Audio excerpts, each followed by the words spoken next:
Box ഓഫീസിൽ പുതിയ ചരിത്രം എഴുതി മഞ്ഞുമ്മൽ ബോയ്സ്. ആഗോളതലത്തിൽ ചിത്രം 176 കോടി ക്ലബിലെത്തിയതോടെ മലയാളത്തിലെ ഏറ്റവും കൂടുതൽ പണം വാരിയ സിനിമകളിൽ ഒന്നാം സ്ഥാനത്തെത്തിയിരിക്കുകയാണ് മഞ്ഞുമ്മൽ ബോയ്സ്.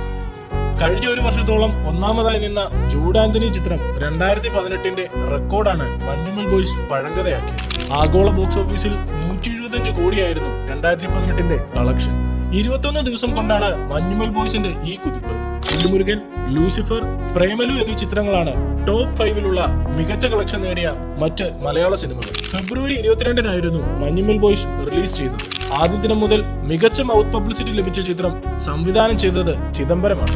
കേരളത്തിന് പുറമെ തമിഴ്നാട്ടിലും വലിയ പ്രതികരണമാണ് സിനിമ നേടിയത്. മഞ്ഞുമ്മൽ ബോയ്സിന്റെ തെലുങ്ക് മൊഴിമാറ്റ പതിപ്പ് കൂടി എത്തുന്നതോടെ കളക്ഷൻ മാറി മറിഞ്ഞേക്കാം. കേരളത്തിൽ നിന്ന് മാത്രം 50 കോടി കളക്ഷൻ ചിത്രം നേടിയിരുന്നു. തമിഴ്നാട്ടിൽ നിന്നും 40 കോടിയാണ് സിനിമ വാരിയത്. കർണാടകയിൽ നിന്നും ചിത്രം 8 കോടി കളക്ട് ചെയ്തു.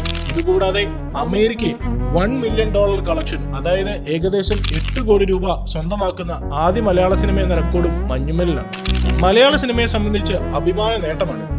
സമീപകാലത്തൊന്നും ഒരു മലയാള സിനിമയ്ക്ക് കിട്ടാത്ത സ്വീകാര്യതയാണ് തമിഴ്നാട്ടിൽ മഞ്ഞുമ്മൽ ബോയ്സിന് ലഭിക്കുന്നത്. ഗുണാക്കേവും തമിഴ് പശ്ചാത്തലവും ഒക്കെ സിനിമയിൽ എത്തിയതോടെ എല്ലാത്തരം ഓഡിയൻസും തിയേറ്ററുകളിലേക്ക് ഒഴുകിയെത്തി. കമലഹാസനുള്ള മലയാളത്തിന്റെ ആദരവാണ് മഞ്ഞുമ്മൽ ബോയ്സ് എന്നും അതല്ല ഈ ചിത്രം തമിഴ് സിനിമയ്ക്ക് തന്നെയുള്ള ആദരവാണെന്നും പലരും വിധി എഴുതി കഴിഞ്ഞു. എന്തായാലും നിറഞ്ഞ കയ്യടികളോടെയാണ് സിനിമ കഴിഞ്ഞ് പ്രേക്ഷകർ തിയേറ്റർ വിട്ടിറങ്ങുന്നത്. ഇങ്ങനെ പോയാൽ 200 കോടിക്ക് മുകളിൽ ചിത്രം കളക്ട് ചെയ്താലും അത്ഭുതപ്പെടേണ്ടതില്ല. മഞ്ഞുമ്മൽ ബോയ്സ് നിങ്ങൾ തിയേറ്ററിൽ കണ്ടതാണെങ്കിൽ നിങ്ങളുടെ എക്സ്പീരിയൻസ് ഈ വീഡിയോയ്ക്ക് താഴെ കമന്റായി രേഖപ്പെടുത്തും. ചിത്രത്തിന്റെ കൂടുതൽ വിശേഷങ്ങൾക്കും മറ്റ് സിനിമാ വാർത്തകൾക്കുമായി സബ്സ്ക്രൈബ് ചെയ്യൂ മൂവി ഡാസ്.